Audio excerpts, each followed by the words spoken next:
Le président de la haute autorité de lutte contre la corruption, Emmanuel Olita Ondongo, et ses collaborateurs ont repris le bâton de pèlerin ce vendredi 16 décembre 2022 à Brazzaville pour aller sensibiliser les leaders de la société civile sur la corruption et vulgariser les textes juridiques de la ALC. À côté de lui, le secrétaire permanent du Conseil consultatif de la société civile et ONG, Germain Cephas Ewangi, qui à l'ouverture de cette campagne a reconnu le bien fondé de celle-ci avant de déclarer que la situation de la corruption au pays devient inquiétante. Cela, avec l'amplification, devient un point indiqué l'une des plus graves entraves au progrès de chaque pays. Elle paralyse la société, aggrave les injustices, amène le pays à avoir des cadres spécialistes du bidon, parce que fruit de la corruption pour l'obtention des diplômes et qualifications imméritées avec tous les dangers publics qui vont avec. La corruption produit toutes les formes d'effets néfastes, entraînant une totale désarticulation sociale, engendrant par conséquent les pires violations des droits humains. Quand les individus et les familles sont dans l'obligation de payer des pots de vin pour avoir accès aux droits à une bourse, à un recrutement, à une propriété, à un acte administratif, aux soins médicaux, ce sont leurs droits fondamentaux qui s'en trouvent manifestement violés. Cette situation dans notre pays devient inquiétante. Ouvrant la séance de communication, des questions et réponses, le président de la ALC a d'abord expliqué le sens de cette mission qui, selon lui, relève de la prévention, entre autres, avant de définir ces trois mots. La corruption, c'est l'action qui consiste à engager une personne investie d'une autorité à agir outre son devoir en le soudoyant.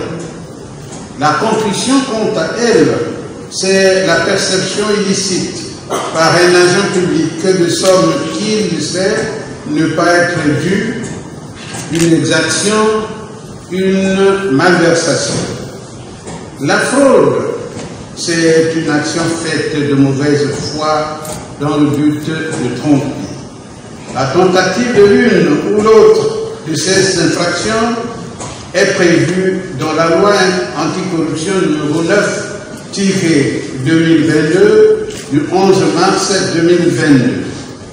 Au sens courant, l'impunité est le fait de ne pas risquer d'être puni lorsqu'on pose un acte qui va à l'encontre des règles établies. Emmanuel Olita Ondongo, parlant aux leaders de la société civile et autres ONG, a indiqué qu'il était incompatible de sauver d'un côté l'émergence d'un pays et de l'autre entretenir dans ce même pays les antivaleurs. Le président de la ALC a appelé au changement des mentalités. Nous avons le devoir de baliser la voie de l'émergence du Congo tant attendue. Or, il est incompatible de sauver d'un côté l'émergence des pays et de l'autre entretenir dans ce même pays des antivaleurs comme la corruption, la concussion, la fraude, j'en passe. Le seul secret pour y arriver, c'est le changement de comportement des filles, des fils de ce beau pays que nous aimons tous. Ce qui est encore mieux et beaucoup plus simple et facile d'ailleurs, c'est que de cette émergence de notre pays, nous n'irons jamais la négocier ailleurs qu'avec nos propres cœurs, ces cœurs que nous portons sur nous. Lutte contre la corruption au Congo, rôle de la société civile, c'est le thème principal qui a donné lieu à plusieurs sous-thèmes, parmi lesquels enjeux et défis de la lutte contre la corruption. Communication, coussin musical, slam et représentation théâtrale ont été réunis pour sensibiliser les leaders de la société civile sur la corruption. Une satisfaction pour Aimé Armel Malela, l'un des leaders de l'association pour le bien-être et la protection des personnes vulnérables.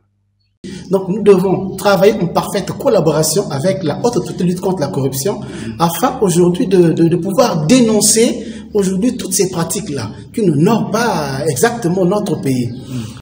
Voilà aujourd'hui la rencontre, c'est pour essayer de regarder comment est-ce que la société civile peut accompagner la haute autorité de lutte contre la corruption à pouvoir éradiquer ce fléau-là qui gangrène un peu notre société. Cette campagne de proximité sur la sensibilisation et la vulgarisation des textes juridiques de la HALC est la 9e après le passage dans 8 autres administrations publiques.